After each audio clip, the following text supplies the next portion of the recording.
On a journey we'll lead. With every Tuesday we'll plant another seed. Come on in, let's learn and grow. Build the future word by word, row by row. Together we'll read, together we'll rise. On Teaching Tuesdays we'll open our eyes. Step by step we'll find our way. Through every challenge, come what may. In our group, you're never alone. Together we'll turn this skill into a stone. Come on in, let's learn and grow. Let's learn and grow. Build the future word by word, row by row, row by row. Together we'll read, together we'll read, together we'll rise, together we'll rise. Teaching Tuesdays, the skies.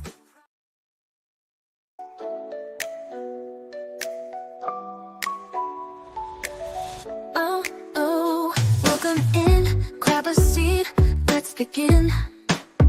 It's Teaching Tuesday where the magic's within. Unlock the words, let the stories unfold. In a world of letters, watch the wonders take hold. Come on in, let's learn and grow.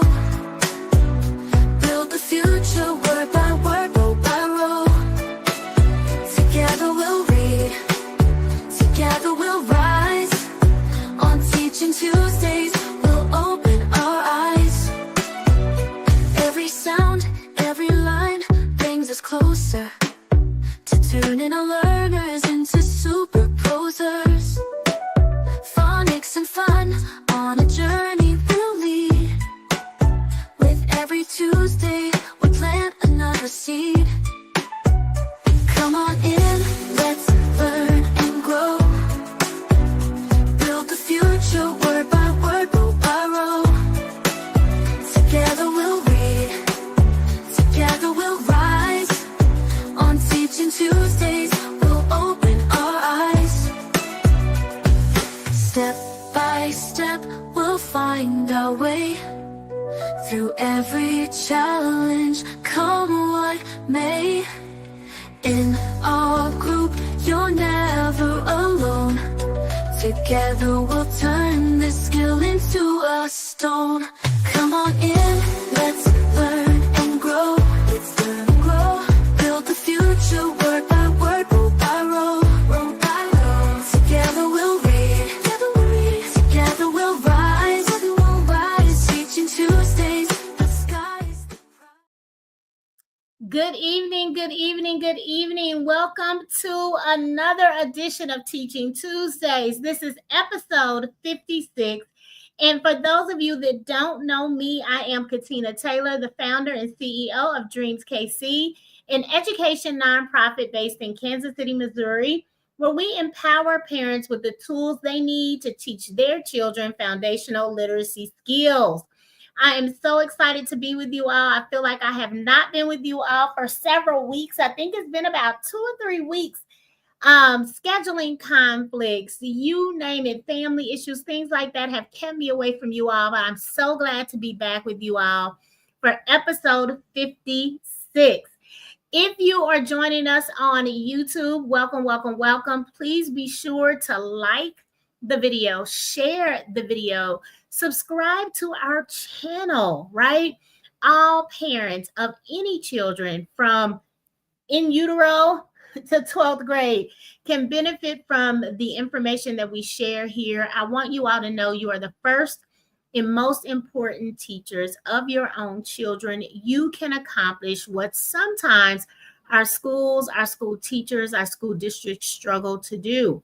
And that's ensuring that your children are confident and competent readers. So again, welcome, welcome, welcome. Again, this is episode 56. I'm so glad that you all are with me. I want to tell you a little bit about myself, right?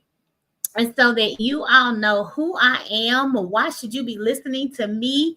I have taught middle school. I have taught elementary school, specifically first grade, and high school. I was in the classroom for 15 15 years doing exactly this thing, teaching children how to be confident and competent readers. I have been in the education space for 25 years in total. I am a staunch literacy advocate, passionate about making sure that our children are liberated through literacy, right?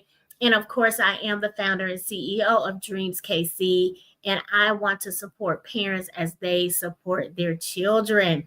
So that's who I am. That's what I do. I want to share with you all, though, that when you come together, when you join us for Teaching Tuesdays, understand and know, and you may have heard it before, the iceberg principle, right? And so what that means very simply is this, is that on Teaching Tuesdays, you get 15%, right? You get that what's above the surface. You get an introduction to the content, to the tips, to the hints, to the skills, techniques, and strategies that you can implement immediately and see growth for your particular child. But it is in that deeper water, what's beneath the surface, that other 85% in working with Dreams KC, that's where you really get all you need to not only ensure that your child thrives, but you can support other parents as they support their children on their journey to becoming confident and competent readers. So I just want you all to know that on Teaching Tuesdays at 6:30, right, p.m. Central Standard Time in our private Facebook group and on YouTube, you get that 15% because I still think it's important for you all to have information and knowledge that you can implement and work with your children immediately to move them along on their literacy journey. But in our parent literacy trainings, we are doing those in partnership right now with Ingalls Elementary School and the Hickman Mills School District. Very excited about that. We will be expanding to some additional schools in the KC metro area, and we work with the W.E.B. Du Bois Learning Center as well. If you have a neighborhood association, a faith-based organization, any other charter school, parochial school, independent school, a group of parents, a micro school, and you say, Katina, we need this information, then you'll have my contact information at the end of this session tonight, and you can reach out and we can put something together for a parent literacy training for you all as well. All right, so let's get it moving. Tonight, episode 56, we are talking about one of the most overlooked and powerful tools in helping adolescent readers thrive, and that is phonological awareness. This is one of those foundational skills that doesn't just matter for the little ones, our littles, right? It matters all the way through high school. So I want you to understand that phonological awareness is necessary for our adolescent literacy learners. And when I talk about adolescent literacy learners, we're talking about fourth grade and above. We're not just talking about teenagers. So when we hear that term adolescent, that's normally what we think about. But in education spaces, in this literacy space, we're saying fourth grade and above, right? Where they should be shifting from learning how to read to using reading as a tool to learn more about different content things, areas, level areas of interest that they have, right? And so it impacts them in every other content area, social studies, science, math, etc., if they have not mastered the foundational skills. So please don't get alarmed and say, well, this is just for adolescents. No, phonological awareness is important for our littlest learners, our youngest learners, as well as our adolescent literacy learners. All throughout 2024, when we did Teaching Tuesdays, most of the content was geared toward our early literacy learners. I wanted to commit for 2025 to circle back and cover a lot of the same topics and content and information, but I wanted to apply it to our adolescent literacy learners so that it looks a little different. But please understand and know that the skills are the skills. They do not change. The strategies we use, the materials and supplies we use for our adolescent literacy learners may change, but the skills themselves are the skills. So I just want you all to be clear about that as we dive into episode 56. Y'all ready? Any questions you have, drop them in the comments. I will come back. I will take a look. I will answer the questions that you have. I promise you. So let's just start off by answering the question, what is phonological awareness? Well, first of all, we see phono, right? Phono, right? Phone, sound, right? Auditory, oral. So but when we think about phonological awareness, I want you to understand that it is the ability, right? It's not just about spelling or anything. It's not about letters. It's really not even about writing either. It's about sound. Being able to hear, identify, and manipulate the sounds in spoken words, right? It's entirely auditory. Oral language development, how we hear sounds, that's the starting point. And if we never reach mastery, if our if our adolescent literacy learners never master phonological awareness, it will create a struggle or a challenge or a barrier for them moving forward on their literacy journey. So I want you to understand that. It forms the foundation of a student's ability to decode, to spell, and ultimately to understand what they are reading. We know that comprehension, meaning making, understanding what you read is the ultimate goal. When we talk about literacy in phonological awareness, the mastery of phonological awareness sets them up in order to get to that understanding, to master the comprehension, right? So when I talk about mastery, and I use that term a lot, I want you all to be really, really clear what I mean by that. I need all of our learners, all of our kiddos, even our adults, to be able to independently demonstrate an understanding of a particular skill. Independent, demonstrate understanding of a skill with 90% accuracy or better. That's mastery. That's how we know someone has got it, right? That's what we're looking for. So when you hear that term mastery, when I talk about them mastering particular skills, that is what I'm talking about. All right.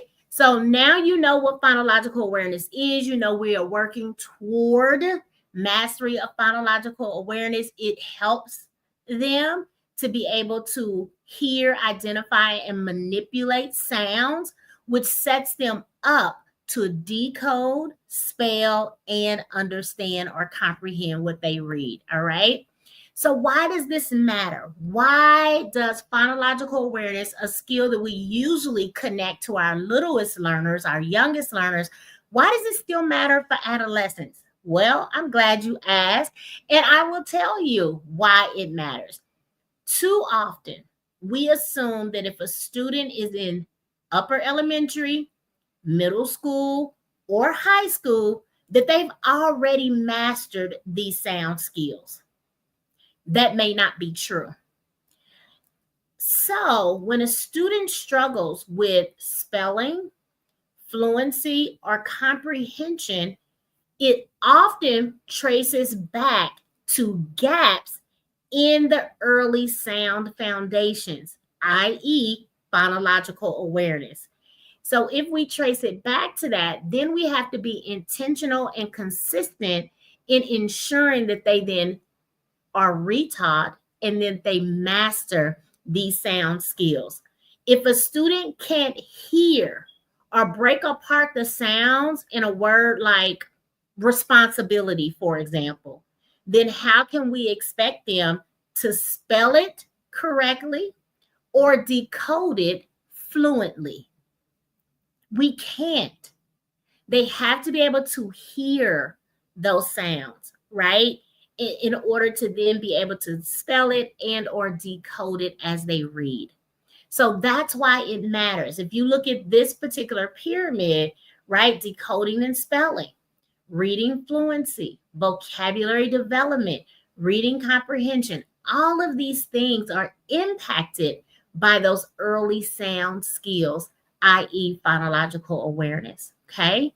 So that's why it matters for our adolescent literacy learners, especially if we have one in fourth grade or above that may still be having some challenges, some barriers, some difficulty with comprehension, with spelling, and fluency. Okay. So that's why it matters. We have to trace back, figure out what step was missed in their literacy journey, and then address it directly. Okay. All right.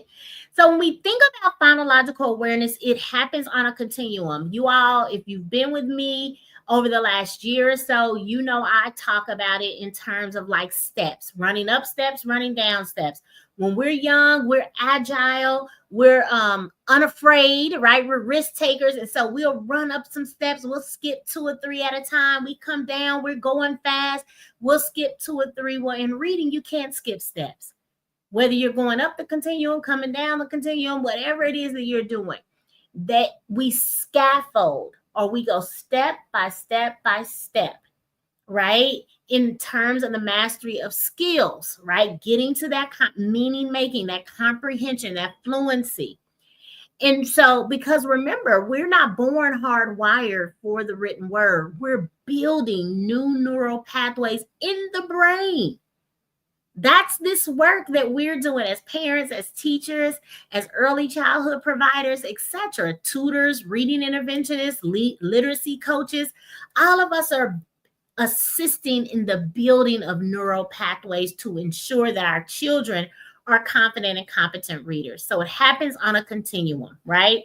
So you say, well, okay, what does that mean? Well, this slide, it shows you kind of the full continuum from the early skills like rhyming and alliteration, all the way to the advanced phonemic awareness skills. It's not necessarily a ladder, it's more like a spiral, right?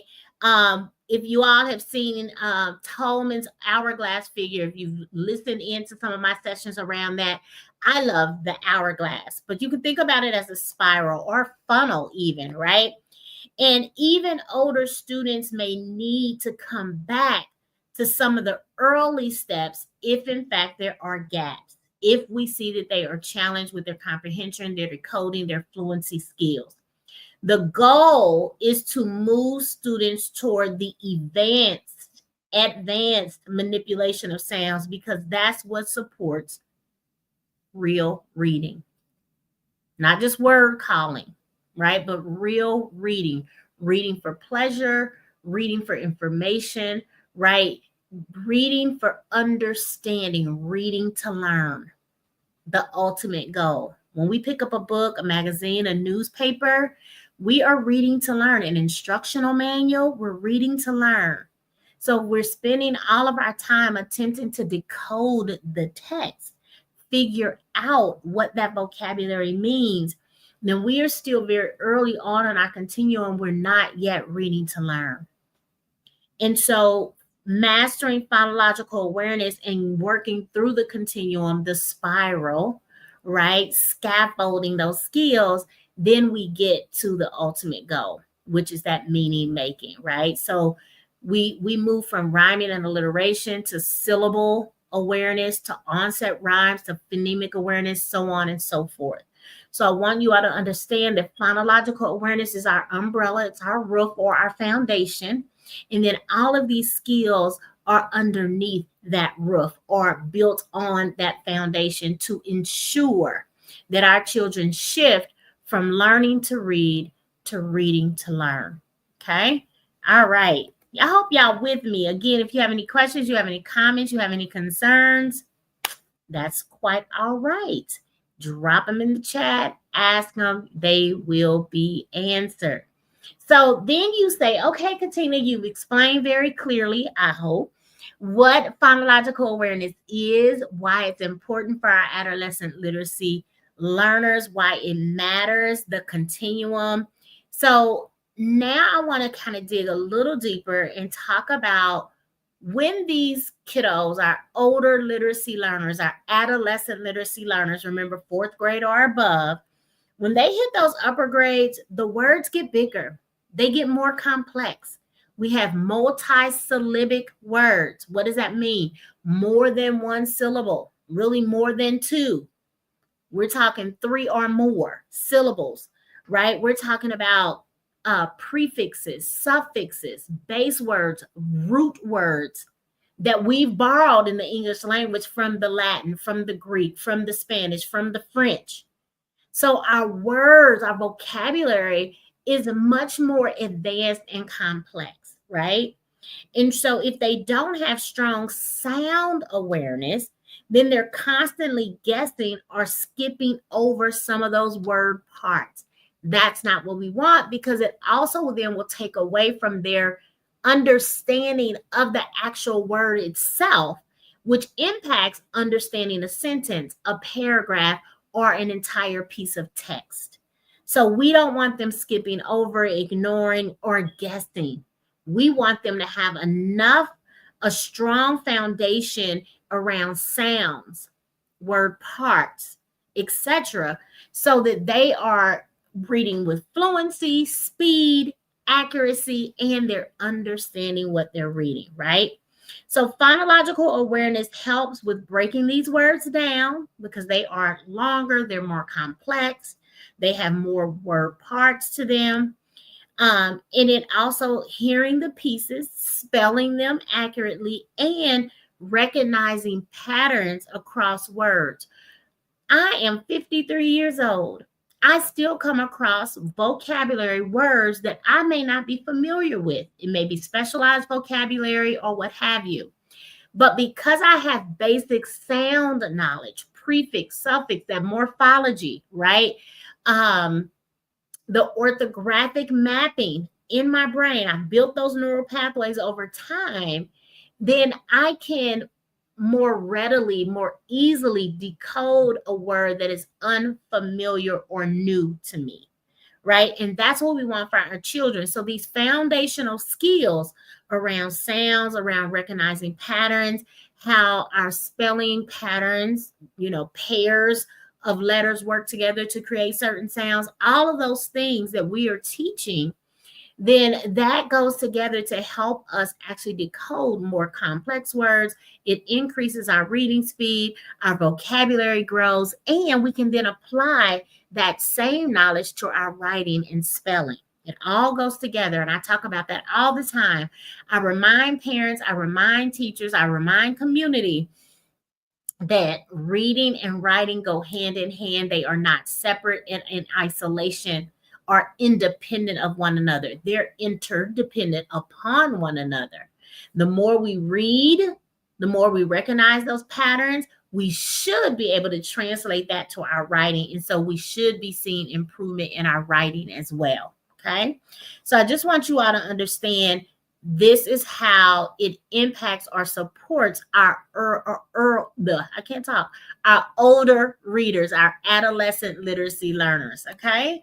All right. So then you say, oh, Katina, we got this foundational information. This is great. How do I then work with my child at home to build these skills if in fact I have recognized their teacher has identified it's showing up on their MAP test or their NWEA map or their iReady or their tutor has told me or their special ed teacher has told me. Someone in some data has informed us and said, hey, there is a gap in the phonological awareness skills for this adolescent literacy learner. What can we do at home to bridge that gap, to ensure that they master? And so now we're going to jump into some activities to help them build the skills that they need. All right.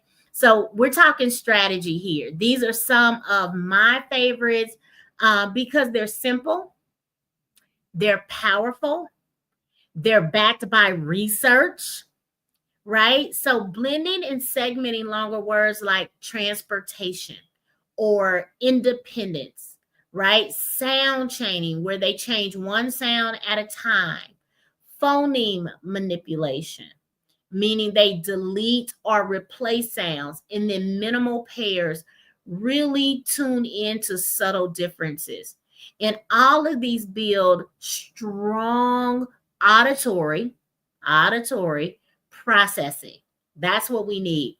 So we want, like, when we talk about minimal pairs practice, they distinguish between pen, like a push pen, or an ink pen? Can they distinguish between chip, and ship? Right? We want to play word games with them to understand, can they distinguish? Are they hearing those distinct, different, subtle differences? Right? And if not, then we go into teaching that, giving them more practice. The more they practice, they then reach mastery. The phoneme manipulation, adding, deleting, or substituting sounds within written words. I love this. For example, we may, and I'm gonna give you we may say, okay, the word is red. Repeat red, and they'll say red. You say, okay, that's great. Change red to bed. They should be able to tell you that they're going to change r to b, right? That's at the beginning. Or let me see, change red to, oh, I don't know, red, right? So then they're going to change that middle sound, eh, to I. And so you are substituting, you're deleting, you're adding, you're just playing with the sounds in words to ensure that they can hear those subtle, distinct differences, right? This doesn't require a lot of equipment. It doesn't require a lot of supplies. And that's why I like it, because they're still powerful. You get tons of practice. You can do this in the car. You can do this while you're cooking dinner. You can do this at bedtime, or I was going to say bad time, but we're talking fourth grade and older. So, but anytime you guys have some idle time, then you can do this. And it's easy, and you can make it fun as well. Create a game out of it. Sound chaining. Change one sound to make a new word, from cat to hat to hot. You see that? We changed the k to h. We changed the a to ah.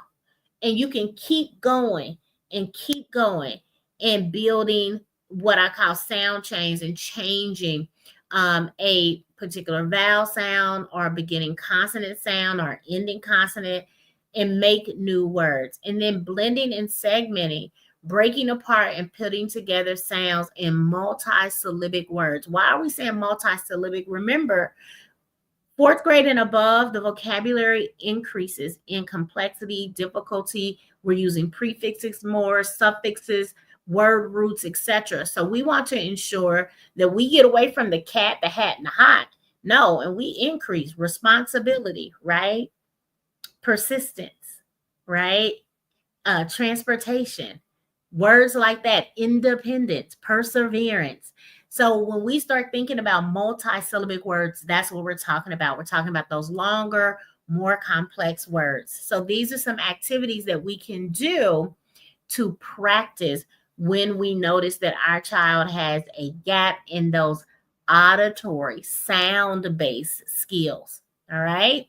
I hope that makes sense to you all. Then you can go even into more engaging practice options. You know, again, I'm all about keeping it fun, keeping it engaging. Let's have body kinesthetic, because at school, when you have a classroom of 20 or 30 students, it's about control, it's about management. It's not always about fun, engaging, teaching to the quote unquote learning styles or the preferences the students have and the ways in which they want to learn. But if you're at home and you have one or two or three children, it's easier for us to make it fun, to make it engaging, and to be intentional and consistent around what we're doing with our children, right? So we want to keep it fun. So word games, riddles, even good old games of I Spy. Don't let your older children act like they don't like to have fun and play games. They still do. I promise you they do. I have done it with kiddos of all ages, and we have a blast, okay? So even like I said, I Spy using sounds can make a huge impact, because really it's just about that practice. It's about that intentionality, that consistency, that repetition. And so we're not sitting down with worksheets. No, no, no. We are moving, we are laughing, we are building skills without it feeling like they're back at school. If they spent 7 or 8 hours at school sitting in a desk, right, being controlled, being managed, when we are doing this work at home, we don't want to replicate that. No, we do not want to replicate that. So we want it fun, we want it engaging, we want it body kinesthetic, hands on. It can infuse technology. We can work with our creative students. Go back and look at some of my early videos. I talk a lot about how we can utilize creativity or address the creative child, the child that likes music, the child that likes technology when we practice these skills, right? So I don't care if it's moving things around, built using letter tiles, tapping out, snapping out, stomping out, right? Syllables and things like that, competitions, alliteration creation, right? You know, when we were growing up, Peter Piper picked a peck of pickled peppers. Who could say that the fastest? Like, that's alliteration.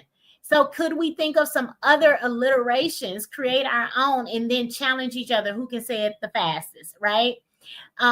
Again, sound scavenger hunts, phoneme riddles, I spy, etc. Games that are fun and engaging.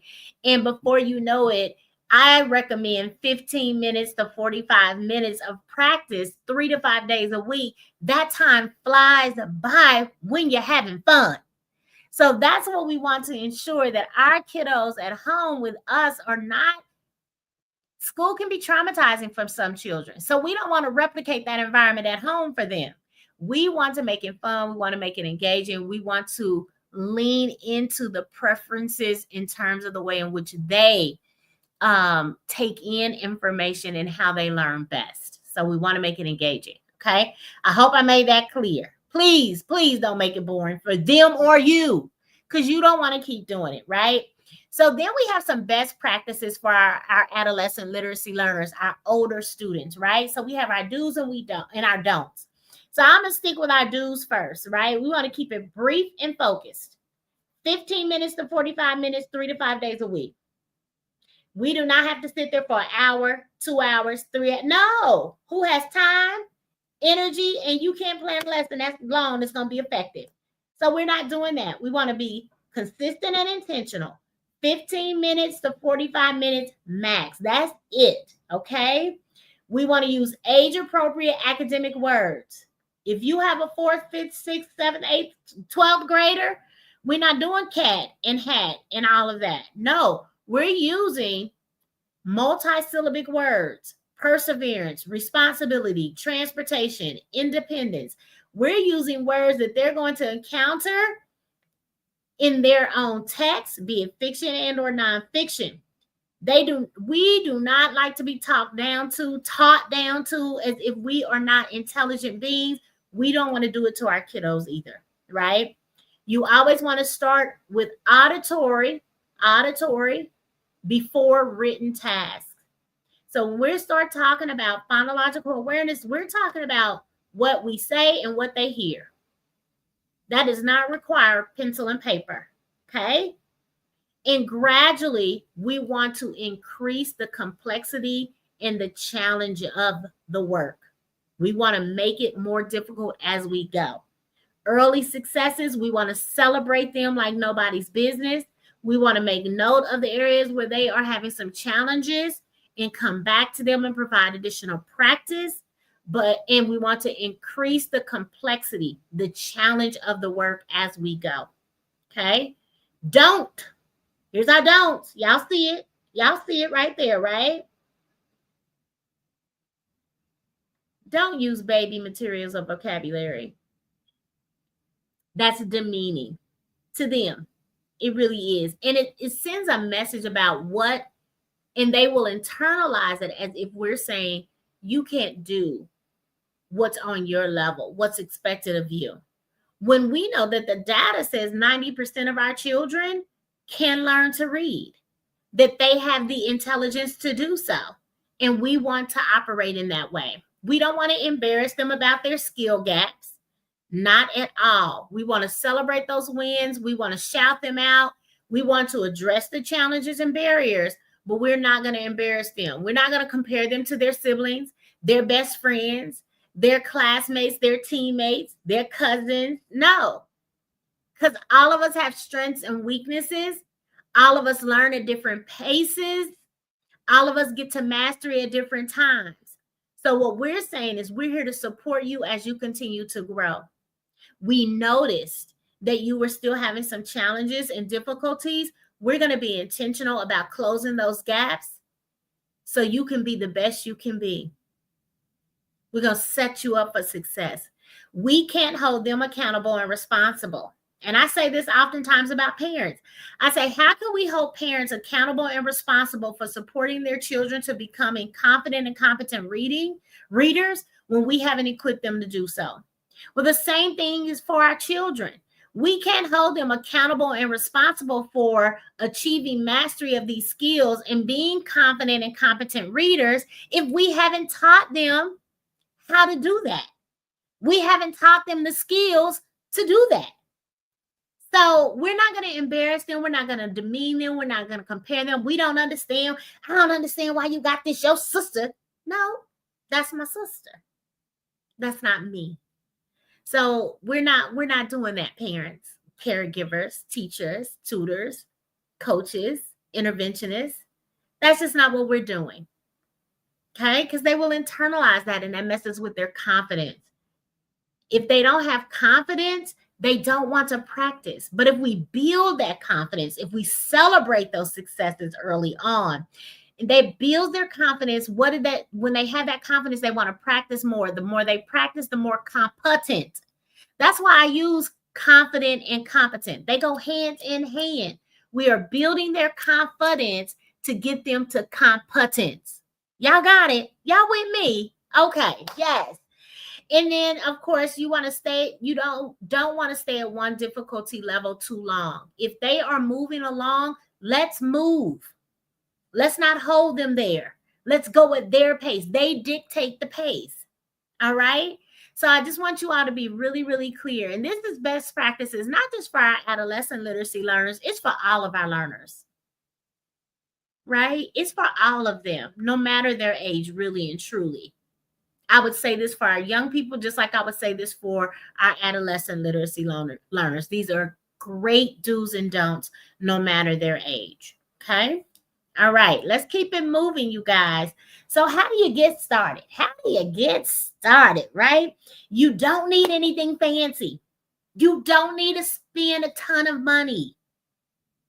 No, you just need to be intentional. Use car rides, the dinner table, chore time. You know, we talk a lot about mealtime and how parents and kiddos used to have dinner together. It provided an opportunity for us to bond, to discuss the day, but it also was a great opportunity to teach. And it remains a great opportunity to teach. So I encourage you all to use your car rides, your mealtime, your chore time, right? To actually play sound games with your child, with your adolescent literacy learner, right? And apply it to everyday life. It is nothing more frustrating. And I've seen it because children will often ask me, what am I going to use this? What does this mean? How is this relevant? Make it relevant. When you're playing these games and doing these activities with your children, equate it to something they're already doing in their everyday life, right? Ask questions like, what sound do you hear in the middle of spaghetti when we having dinner eating spaghetti, right? Or can you say responsibility without the sound? It's fun. It's meaningful. They get it. It applies to something that is going on in their everyday life. What's their favorite video game, their favorite movie, their favorite book? How can we wrap some of these sound games into that? What's their favorite sport? Who's their favorite actor? Right? Whatever it may be, we can infuse these games and learning activities into their everyday life.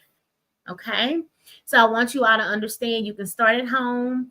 You incorporate it into things you're already doing. Don't feel like you got to carve out any extra time. No, we can do this while we're cooking together. Zucchini, spell that. What do we hear in the middle of that? Right? All right. Just saying. So I want you all to understand that when we think about phonological awareness, I want you, if you don't remember anything else, I want you to remember this, that phonological awareness is often equated to our youngest learners, but it still matters in middle and high school. Don't take it for granted because it could be impacting their comprehension, their decoding skills, and their reading fluency, right? All of it can be impacted in just 15 minutes to 45 minutes a day, 3 to 5 days a week, right? Of engaging, fun, sound play, auditory work can make a major difference, right? So, fourth grade and above, upper elementary, middle, and high school students, they still need it. They have to master it. It impacts decoding, spelling, vocabulary, comprehension. And again, that 15 is a 15 to 30 minutes daily, brief, but consistent and intentional, makes a significant impact for our kiddos who are still having some challenges in this particular area. So that's what I want you all to understand. I'm going to give you a call for action, a challenge. I want you to pick one phonological awareness exercise from our list that seems right for your adolescent literacy learner. I want you to try it 3 times. Choose one, try it 3. Choose one, try it 3. Practice that activity briefly on 3 different days this week and or next.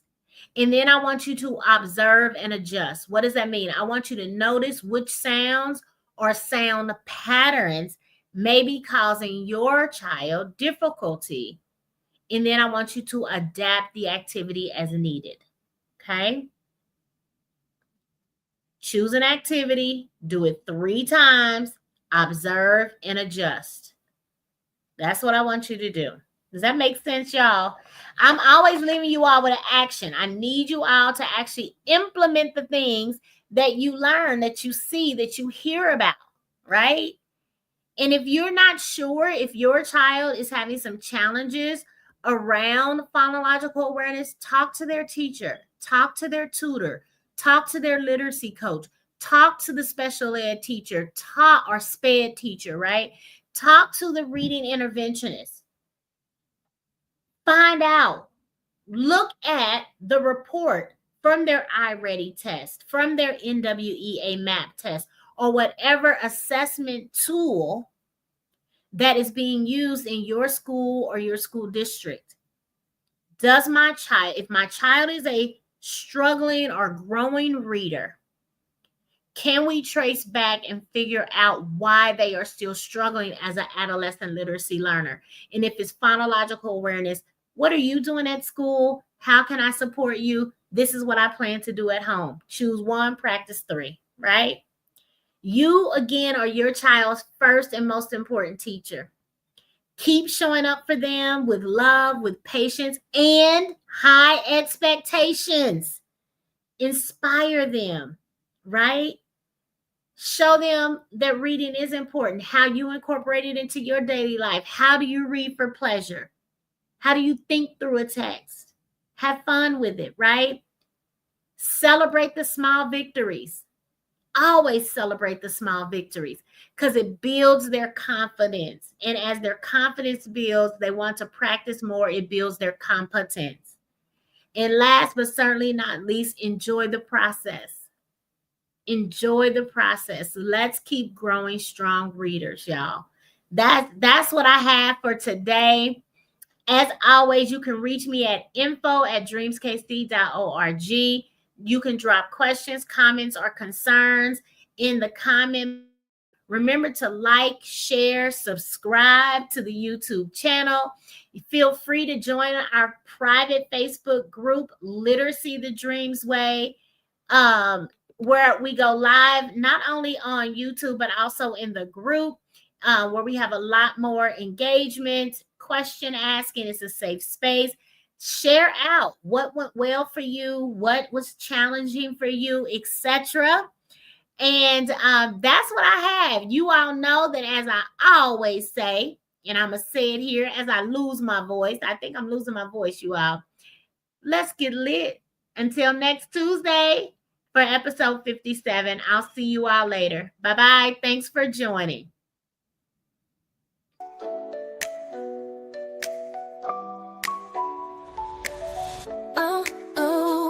Welcome in, grab a seat, let's begin.